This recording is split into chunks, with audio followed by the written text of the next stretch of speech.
So tell me about the moon. The moon. Sounds like we're all excited about heading back. We are super excited about going back to the But moon. we've already been to the moon. Why do we I know. need to go back? You know, when we landed on the moon six times for maybe, and the astronauts that walked on the surface of the moon, I think the total time that they spent walking was maybe 80 hours, like 2 work weeks. The 6 places that we landed were in a really restricted area on the near side of the moon, just a sector.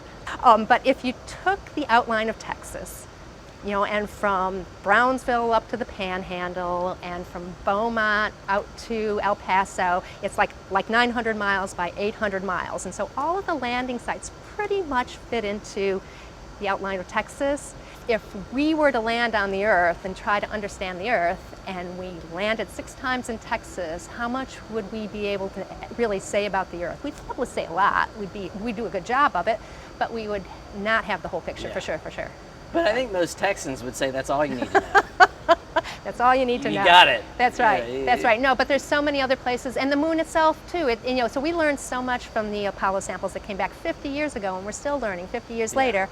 But it was only a small sampling of the moon, and the moon is different. It holds a unique place in the inner solar system.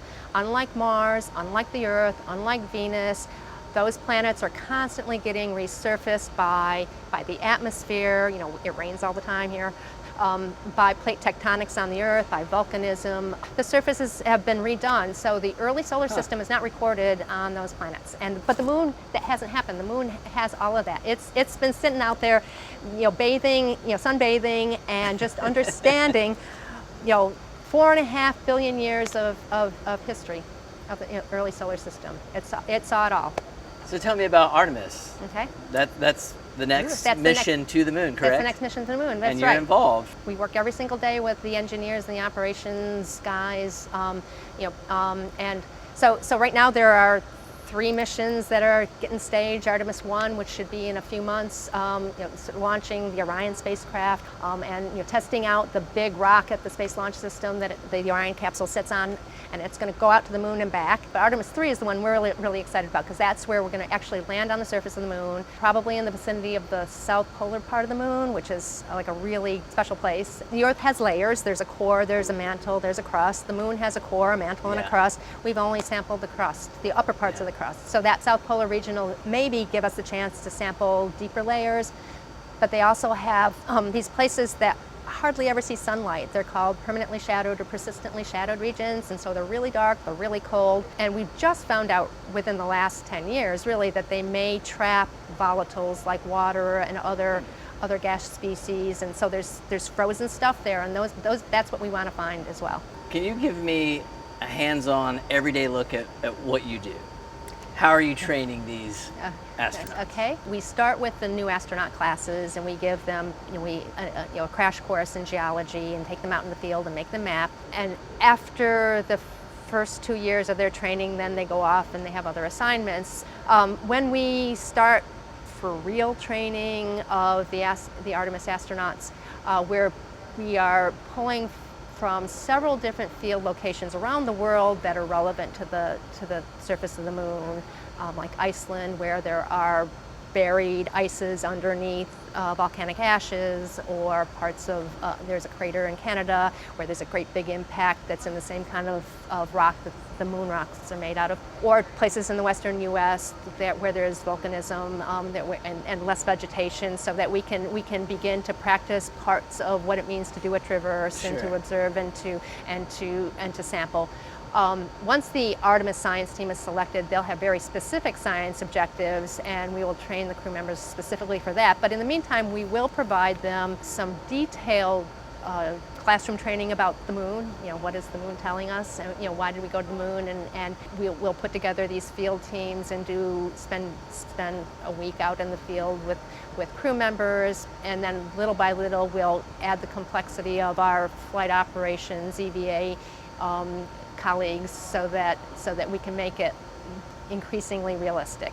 And I'll point out that we also do this not just with the astronauts, but with the whole Artemis community. We do it with engineers who are developing the spacesuits, or developing the software systems, or putting together the architecture, or managers who are making decisions. We get them out in the field and go through the same thing, make them make a map so that they understand that the systems that they're designing, the spacesuits that are going to have to walk on the surface, the tools that are going to have to hammer off a rock, the architecture that's going to put everything together, the procedures that the crew members are going to have to follow, and the language that the flight controllers are going to be using to talk back and forth, that they understand the complexities of just walking around on a rocky surface that has slopes and different stuff. So we do that, and we do that, and we do that, and we do that, and we do that, and the more that you do, the better you get. Geology is a forensic science. It's always, you're always piecing together bits and pieces of information to tell the story. You have to juggle multiple working hypotheses. We teach the astronauts that methodology. You never have all the information that you want. You try to get the best information you can. They're the ones that are going to be getting the information. They're the ones that are going to be walking and observing and describing and picking up rocks and talking about what they did and documenting it with photographs. What place on Earth is most like the moon? Okay, so the moon there are like two basic geology features of the moon. One is volcanoes, volcanism, and another is our big impact craters. So first time I heard someone say volcanism, I thought we were talking about live long and prosper. Live long and prosper. Now yes. I understand. Yes, it's yeah. Volcanoes. Volcanoes. That makes more sense. Volcanoes. Where there are big lava flows. So there are lots of places on Earth where there are big lava flows. Hawaii is one. We go out to the area north of Flagstaff, but big impact craters from an asteroid slamming into the surface of the moon or the Earth are harder to find on the surface of the Earth because the Earth has weather and it has plate tectonics, and so the surface gets reprocessed. So it's harder to find really nice, relevant impact craters. Far North Canada has some great ones, for example, and they have some rocks that are, some parts of that are rocks that are very similar to the crust of the moon. What is it that we're finding out about space as we continue to explore space and the moon that benefits us here on Earth? Why keep going into space when we have so many things that we could be fixing, repairing, healing here?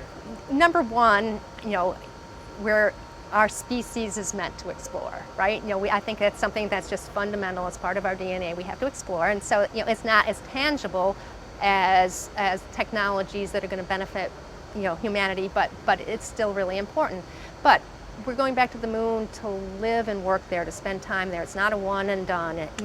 And so to do that, we need to develop systems, hardware, operations, procedures that allows us to live there and live there sustainably. We're going to have to figure out how you take the regolith and pull oxygen out so we can breathe and make water, and maybe sinter it into building blocks for construction materials there.